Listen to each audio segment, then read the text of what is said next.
Assalamualaikum warahmatullahi wabarakatuh. Kenalkan, nama saya Yasin Mahmuda. Saya berasal dari kelompok B7 dan dengan NIM G00241212. Jadi di sini saya akan melaporkan laporan anatomi saya yang pertama. Lanjut saja untuk soalnya, dan ini siswa SMP, dia sempat tertusuk. Habis itu dia mengaku sulit menggerakkan rahangnya dan terasa kaku dan tak bisa membuka mulutnya. Habis itu untuk soal yang pertama, jelaskan tentang anatomi mandibula. Next, anatomi mandibula dan fungsinya. Jadi nih, mandibula tuh ini invent, habis itu yang di bawah ini buat orang orang yang udah tua, habis itu yang di sini buat orang dewasa. Ini dari superior. Jadi mandibula ya tersusun dari satu korpus dan sepasang ramus kanan dan kiri. Gitu. Nah, korpus mandibula itu bertemu di angulus mandibule nih, pada masing-masing sisi. Nah, tulang mandibula itu melekat dengan tenggorok lewat sendi temporomandibula. Yang pertama, tentu saja ada head atau ada kaput. Setelah itu ada fossa atau ada cekungan. Ini cekungan. Lalu ada, tidak lupa ada lehernya. Terus yang pertama ada condylus mandibular. Atau ada condylus mandibular, bagian atas dari processus condylus mandibular. Jadi di bagian sini tuh ada yang namanya condylus mandibular.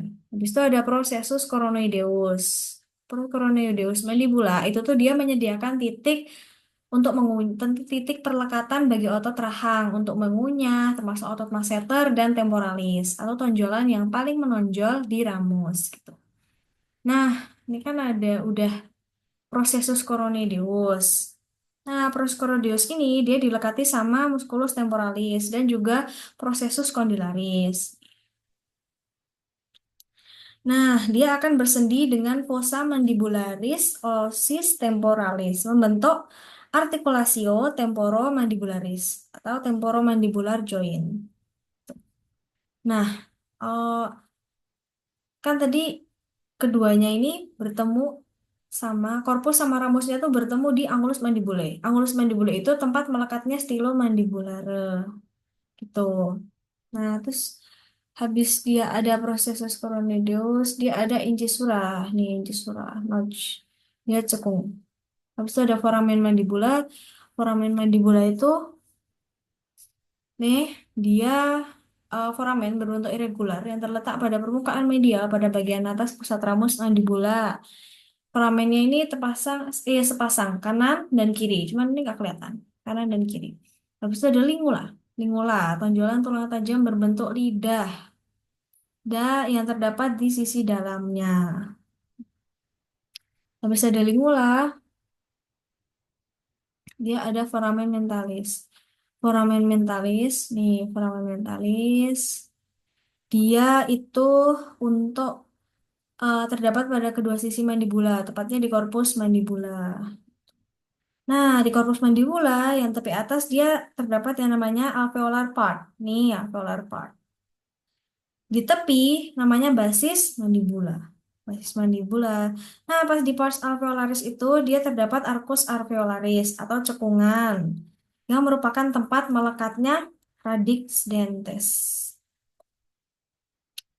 Nah, di sini juga ada linea obliqua. Linea oblique dia tuh dilekati sama musculus buccinator. Tuh. Terus ada processus alveolaris. Proses alveolaris dia itu eh, persendian komposis dengan gigi. Tuh. Terus di bawah dia ada yang namanya spina mentalis. Nah, di spina mentalis itu tuh lubang kecil di bagian struktur anatomi mandibula. Maaf, yang itu foramen mentalis. Tapi kalau spina mentalis itu dia terdapat dilalui sama musculus genioglossus sama geniohyoideus. Habis itu di kiri dan kanannya spina mentalis ini nih ada yang namanya digastric fossa. Digastric fossa ini dia dilalui sama digastricus venter anterior gitu.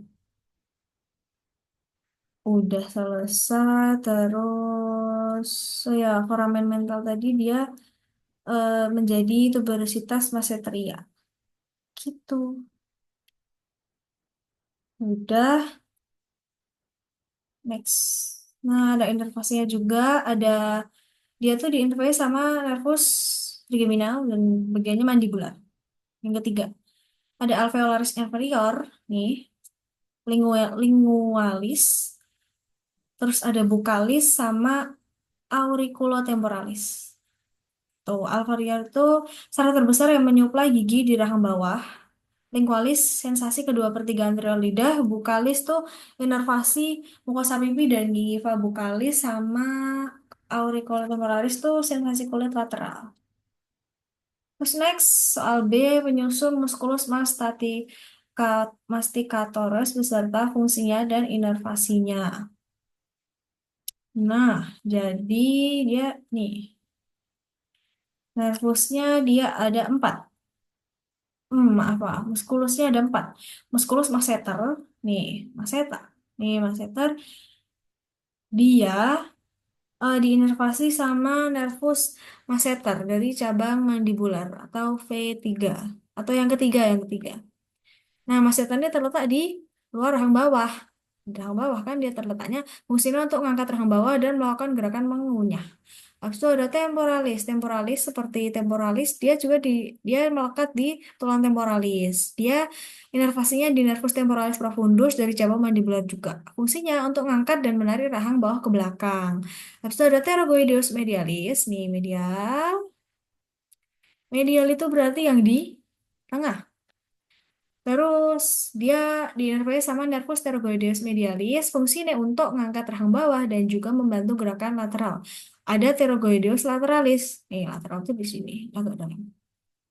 Dia terletak di depan pterygoideus medialis, di depannya ya. Inervasinya sama nervus pterygoideus lateralis.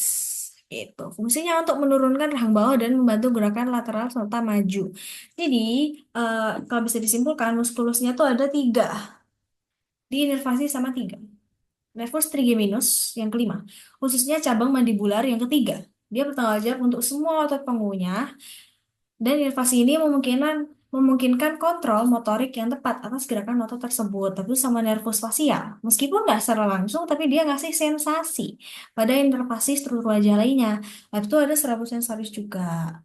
Dia memberikan sensasi umum kayak sentuhan, nyeri, suhu gitu-gitu. Fungsi musculus masticatorus itu overall itu untuk mengunyah, memfasilitasi pengunyahan, sama untuk stabilisasi rahang, menjaga posisi rahang tetap stabil selama proses makan, sama untuk gerakan lateral, itu untuk menggiling makanan gitu. Oke, sudah selesai. Terima kasih.